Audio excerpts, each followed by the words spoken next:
Personne ne s'attendait à ce que l'homme qui a conquis l'Europe, le monde et les cœurs des supporters devienne l'un des propriétaires les plus influents du football saoudien.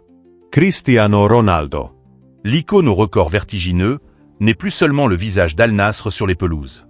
Il en est désormais le cœur battant et la main invisible qui oriente ses décisions les plus stratégiques.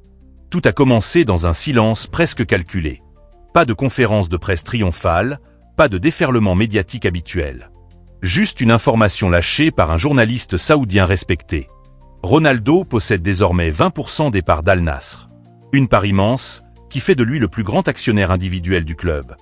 Et peut-être l'homme qui décidera, demain, de son avenir sportif, financier et médiatique. Pour le public, c'est une révélation presque cinématographique. On croyait connaître Ronaldo, le compétiteur obsessionnel, le professionnel infatigable. L'homme qui voulait marquer 1000 buts avant de tirer sa révérence. Mais derrière les sourires et les célébrations, il préparait depuis longtemps une autre conquête, celle des coulisses. Car posséder un club, ce n'est pas jouer pour lui. C'est en devenir l'architecte, le stratège, et parfois le sauveur. Ce qui intrigue, ce n'est pas seulement le geste. C'est le moment choisi. Dans un pays qui amorce une transformation historique, où le football se privatise lentement sous l'œil vigilant du pouvoir, Ronaldo a trouvé la brèche. Comme un prédateur qui sait quand frapper. Il a sécurisé sa place non seulement dans l'histoire du club, mais dans celle du football saoudien tout entier. Et déjà, une question brûle toutes les lèvres. Ce mouvement n'est-il qu'un investissement, ou la première étape d'un plan bien plus vaste? Qui pourrait faire de Cristiano Ronaldo l'empereur inattendu d'un royaume footballistique en pleine mutation? Riyad, capitale d'Arabie Saoudite. Un lieu où l'ancien et le moderne se frôlent à chaque coin de rue, où les gratte-ciels surgissent du désert comme des mirages d'acier et de verre. C'est ici, au cœur d'un pays qui s'offre aujourd'hui une métamorphose sans précédent, que se joue l'une des histoires les plus inattendues du football contemporain. Al-Nasr. Le club phare de la Saudi Pro League est bien plus qu'une équipe. C'est un symbole national, une fierté populaire, un instrument de rayonnement international. Depuis sa fondation en 1955, il a connu des hauts glorieux et des creux douloureux, mais jamais il n'avait vu débarquer un homme comme Cristiano Ronaldo. Quand il est arrivé, en janvier 2023, beaucoup y ont vu un coup de communication magistral, attirer l'un des plus grands joueurs de l'histoire pour hisser la Ligue au rang de spectacle mondial. Mais ce n'était que la surface visible d'un projet bien plus complexe. Derrière Ronaldo, il y avait un pays entier en train de se réinventer. Sous l'impulsion du prince héritier Mohammed Ben Salman, l'Arabie Saoudite s'est lancée dans un programme massif de diversification économique. Objectif: réduire sa dépendance au pétrole et investir dans des secteurs capables de façonner l'image du royaume à l'international. Et le football, avec sa puissance émotionnelle et médiatique, était l'outil parfait. Pour financer cette transformation, l'État a mobilisé son gigantesque fonds d'investissement public, le PIF, propriétaire majoritaire de plusieurs clubs. Il a commencé à céder des parts aux entreprises et investisseurs privés. C'est là qu'entre en scène Ronaldo. Au départ, son contrat exceptionnel, plus de 200 millions d'euros par an, semblait uniquement sportif. Mais très vite, des clauses plus discrètes ont éveillé la curiosité. Participation aux bénéfices, droit d'image partagé, et surtout, une part de capital. En juin 2024, Ronaldo obtient 15% des parts d'Al-Nasr. Un cadeau? Pas exactement. C'est un échange calculé. Le club gagne un ambassadeur planétaire, Ronaldo gagne un pied dans la propriété. Et quand, quelques mois plus tard, le PIF décide de se délester encore de parts, CR7 saisit l'occasion. Résultat: 20%. La plus grosse part individuelle jamais détenue par un joueur en activité dans l'histoire moderne du football. Ce chiffre, en apparence technique, a un poids symbolique immense. Car il ne s'agit plus seulement de jouer pour un club, mais de l'influencer, de participer à ses choix stratégiques, de façonner son futur. Et dans un football saoudien qui s'ouvre au capital privé, Ronaldo devient le visage, et peut-être le moteur, de cette nouvelle ère. Mais derrière les chiffres et les déclarations officielles, une autre question s'installe, presque comme un murmure. Ronaldo prépare-t-il sa sortie du terrain pour devenir, un jour, propriétaire majoritaire d'un club, voire d'un empire sportif entier? Lorsque Cristiano Ronaldo pose pour la première fois le pied sur la pelouse du Morsol Park en janvier 2023, c'est un séisme médiatique. Les caméras du monde entier braquées sur lui. Les tribunes débordant de supporters en transe, des millions de tweets, de vidéos, de photos circulant à la vitesse de l'éclair. l'Arabie Saoudite venait de signer l'un des coups les plus spectaculaires de l'histoire du football. On se souvient encore de ses premiers pas dans le championnat saoudien. Gestes techniques millimétrés, frappes chirurgicales, et surtout, cette aura presque royale qui imposait le silence à chaque apparition. Le début ressemble à un conte de fées. Ronaldo enchaîne les buts, attire les sponsors, multiplie les records de fréquentation.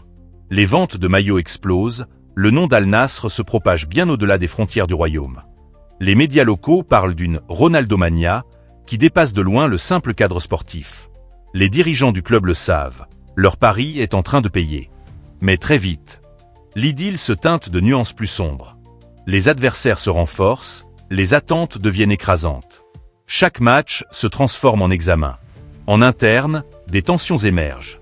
Gestion du vestiaire, choix tactiques, frustration de certains joueurs face à l'influence écrasante de la superstar. Les murmures commencent à circuler. Ronaldo ne serait-il pas devenu trop puissant? Puis survient un tournant discret, presque invisible au public. En coulisses. Le fonds d'investissement public décide de céder une partie de ses parts du club. Une manœuvre présentée comme purement financière, mais qui, pour les initiés, est le signe d'un changement profond. Ronaldo, informé en amont, voit une opportunité en or. Avec ses conseillers, il monte une offre discrète mais solide. Le deal se conclut, il passe de 15% à 20% de propriété. Ce mouvement, passé presque inaperçu pour le grand public, change pourtant tout. Ronaldo n'est plus seulement un joueur star, il est désormais un décideur. Ses mots pèsent plus lourd lors des réunions stratégiques. Son avis est consulté pour les recrutements, pour l'image internationale du club, pour les grandes orientations commerciales. Certains y voient une bénédiction. Qui mieux qu'une légende vivante pour guider Al-Nasr vers les sommets? D'autres y perçoivent une ombre, celle d'un joueur devenu juge et parti, capable d'influencer son destin sportif tout en profitant de ses succès financiers. La saison 2024 à 2025, pourtant, est celle d'une confirmation sportive éclatante. À 40 ans, Ronaldo défie le temps. 41 matchs officiels, 35 buts, 4 passes décisives. Une régularité qui frôle l'indécent, un corps entretenu comme une machine de haute précision. Les fans l'adorent.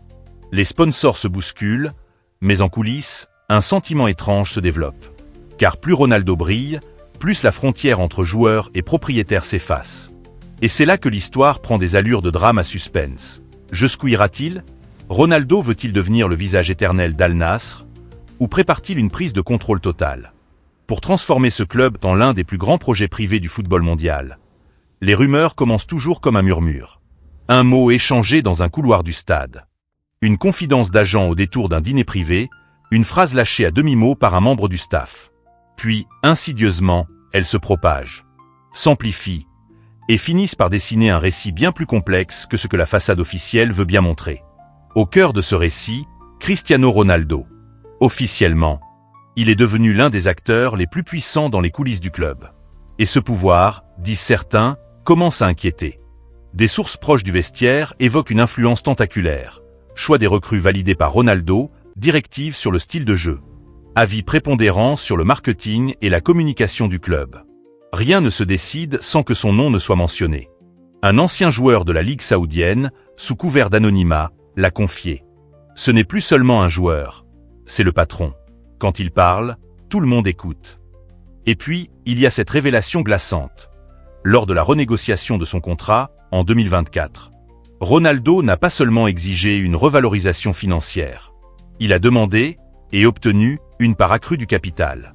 Une clause qui, d'après certains insiders, avait été jugée trop audacieuse par le comité initial, mais qui a été acceptée sous la pression des résultats et de l'impact médiatique colossal qu'il apportait. Les médias saoudiens, d'abord prudents, commencent à se saisir du sujet. Des articles titrent « Ronaldo, joueur ou propriétaire ». Les talk-shows sportifs débattent. Un joueur actif doit-il avoir un tel pouvoir décisionnel? Certains s'enflamment. Et si Ronaldo façonnait Al-Nasr à son image, au point de rendre le club dépendant de lui? La population, elle, est divisée. Les supporters les plus fervents y voient un rêve éveillé. Leur idole devient le garant du futur du club, l'homme qui pourrait le hisser au rang des grandes institutions mondiales. Les sceptiques, eux, redoutent une concentration de pouvoir dangereuse, une confusion des rôles susceptibles de créer des conflits internes. Ce qui est certain, c'est que cette situation n'est pas anodine. Car dans un football saoudien qui se privatise à marche forcée, Ronaldo est devenu le symbole d'une nouvelle ère. Mais aussi, peut-être, un autre mystère reste entier. Que cherche vraiment Cristiano Ronaldo? Un héritage impérissable dans le football, ou une place au sommet d'un empire sportif qui pourrait un jour dépasser les frontières de l'Arabie Saoudite? En tant que chaîne qui observe depuis des années la trajectoire météorique de Cristiano Ronaldo, nous ne pouvons qu'admettre que ce qu'il est en train d'accomplir en Arabie Saoudite dépasse largement le cadre sportif. On se souvient tous du choc médiatique de son départ de l'Europe. Beaucoup avaient cru à un exil doré, une fin de carrière lucrative dans un championnat moins exigeant. Mais Ronaldo, fidèle à lui-même, a retourné le scénario. Celle d'un joueur qui se voit déjà comme un bâtisseur, un dirigeant, un homme d'affaires capable de transformer un club en marque mondiale. Oui, cette prise de pouvoir interroge. Oui, elle bouscule les codes. Mais faut-il s'en indigner ou s'en inspirer? Le débat n'est pas simple. D'un côté, il y a les puristes du football, qui défendent l'idée que le terrain et la salle du conseil doivent rester deux univers séparés. Pour eux, confier autant d'influence à un joueur actif, aussi talentueux soit-il. Un visionnaire qui brise les frontières traditionnelles entre joueurs, investisseurs et stratèges. Notre opinion? Ronaldo ne fait que suivre une trajectoire qui, tôt ou tard, deviendra la norme. Le sport moderne est déjà un empire économique. Les stars ne se contentent plus de jouer. Elles possèdent, elles dirigent, elles influencent. Ce que Ronaldo accomplit aujourd'hui à Al Nassr pourrait bien être le prélude à un modèle dans lequel les légendes prennent le contrôle de leur destin et de celui des clubs qu'elles incarnent. Mais il y a aussi une autre vérité. Cette aventure est un pari. Un pari risqué. Car si les résultats sportifs venaient à décliner, si le club rencontrait des turbulences financières, la responsabilité se retournerait inexorablement contre lui. Les critiques, déjà présentes en arrière-plan, trouveraient là un terrain fertile pour remettre en cause ses choix et son double rôle. C'est pourquoi, à nos yeux, la véritable question n'est pas de savoir si Ronaldo devait ou non devenir copropriétaire d'Al Nassr. La vraie question est, jusqu'où ira-t-il? Sera-t-il le catalyseur d'un âge d'or pour le club et pour le football saoudien? Ou bien deviendra-t-il l'exemple d'une ambition dévorante qui aura brouillé toutes les frontières entre le jeu et le pouvoir? À vous, spectateurs, de nous dire ce que vous en pensez. Est-ce la vision d'un génie ou le début d'une dérive? Voyez-vous en Cristiano Ronaldo un joueur plus grand que le jeu ou un homme qui risque de s'y perdre? Il y a quelque chose de presque romanesque dans cette trajectoire. Cristiano Ronaldo, enfant de Madère, façonné par les rues et les rêves, parti conquérir Manchester, Madrid, Turin, et maintenant, les coulisses dorées de Riyad. Toute une vie à repousser les limites, à franchir des frontières, à réinventer son rôle. On pourrait croire que le temps aurait adouci son ambition. Qu'après avoir tout gagné, il se contenterait d'un crépuscule apaisé. Mais non. Ronaldo n'a jamais été de ceux qui se reposent sur leur laurier. À 40 ans, il court encore. Il frappe encore. Et il investit, désormais, là où bat le cœur stratégique du football. Peut-être que dans 20 ans, on se souviendra moins de ces statistiques vertigineuses que de cette décision.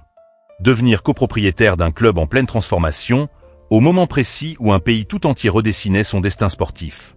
Peut-être que ce geste sera perçu comme le début d'une nouvelle ère, où les héros du terrain deviendront aussi les maîtres des tribunes. Ou peut-être que cette histoire, comme tant d'autres, se perdra dans les brumes de la mémoire.